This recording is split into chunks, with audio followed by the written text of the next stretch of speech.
Okay, so I have a little mini project while I'm here in the quote digital nomading in the camper van.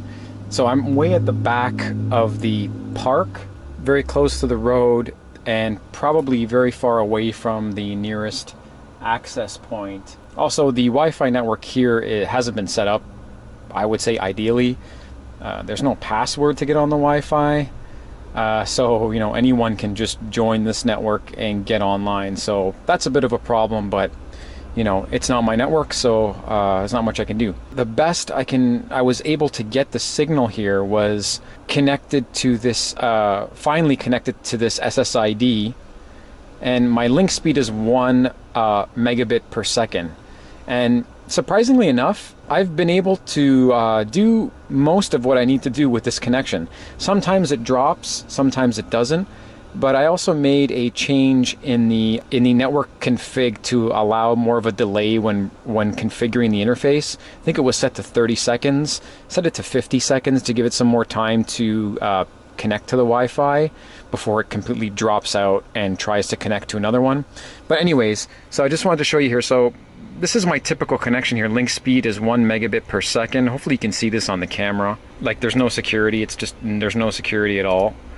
And there's the MAC and the hardware address and everything like that. And if I look at the throughput, so here, I'll just load. Anyways, it is kind of working, and I'm actually able to stream YouTube videos as long as I set the quality to about 480p. Seems to work out. So I'm actually pretty impressed by that. Actually usable. And I thought I'd have to tether to my phone most of the time. But anyways, I bought a wireless access point that I was hoping to try to use in client mode to see if I can get better speeds. So anyways, let's check that out. Okay, so this is what I got from Amazon. It's a TP-Link TLWR841N. What was the price of this? So it was $20 US. It has 5 dB antennas. It's supposed to work with DDWRT, but now I have to check the version once I get it out of the box. So this is what it is here, TP-Link. Right, enough of that. Let's crack it open and see what version this thing is. Okay, so it's really small. Look at the size of those antennas. Anyways, let's take a look here. Well, it's a 9-volt power adapter, so that kind of sucks, because most commonly 12 volts would be nice.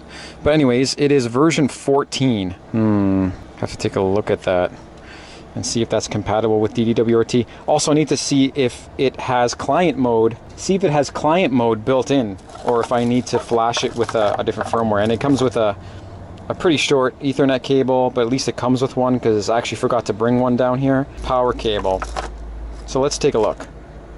I think I'm shit out of luck, and this is why I should have probably never bought this online, because when I looked at the Amazon reviews, a lot of people were getting version 12 shipped to them, and this is version 14. So I got version 14 here, and looks like the highest version we have here supported is version 12. So that's gonna suck. If it has client mode built in, I don't need to worry about it. So let's take a look, crack it open, and get it booted up.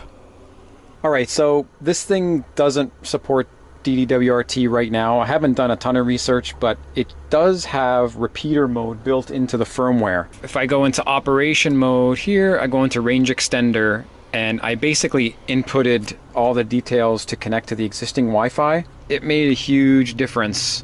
As you can see right now, I am connected at 58 megabits per second instead of 1 megabit.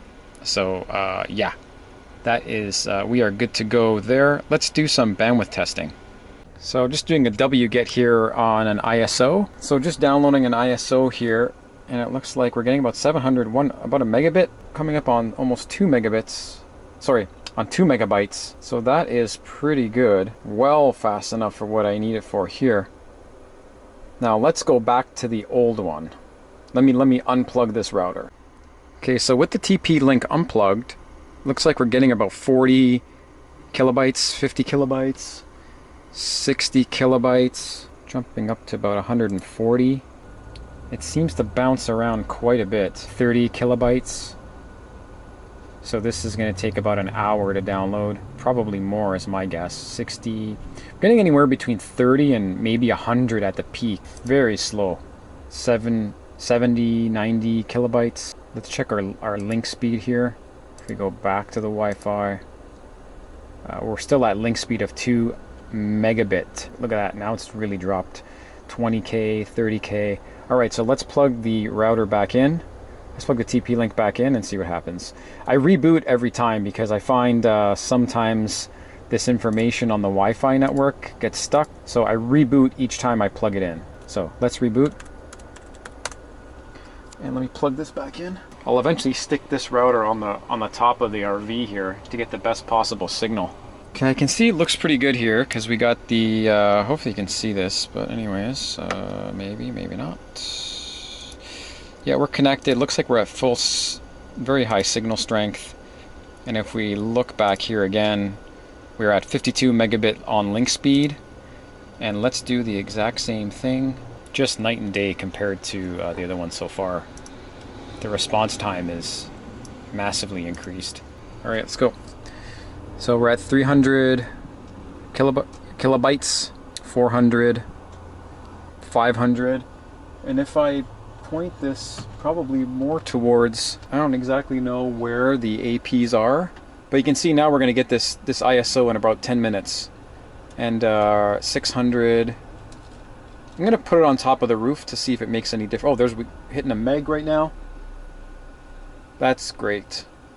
1 megabit, sorry, 1 megabyte. That's great. Let me go outside and put it on top of the roof here. All right, yeah, that's 700. We're hitting a megabyte again. 1.3, 1.4.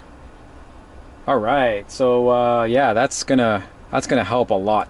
That's gonna substantially make things a lot easier here. I won't have to tether it to my phone really.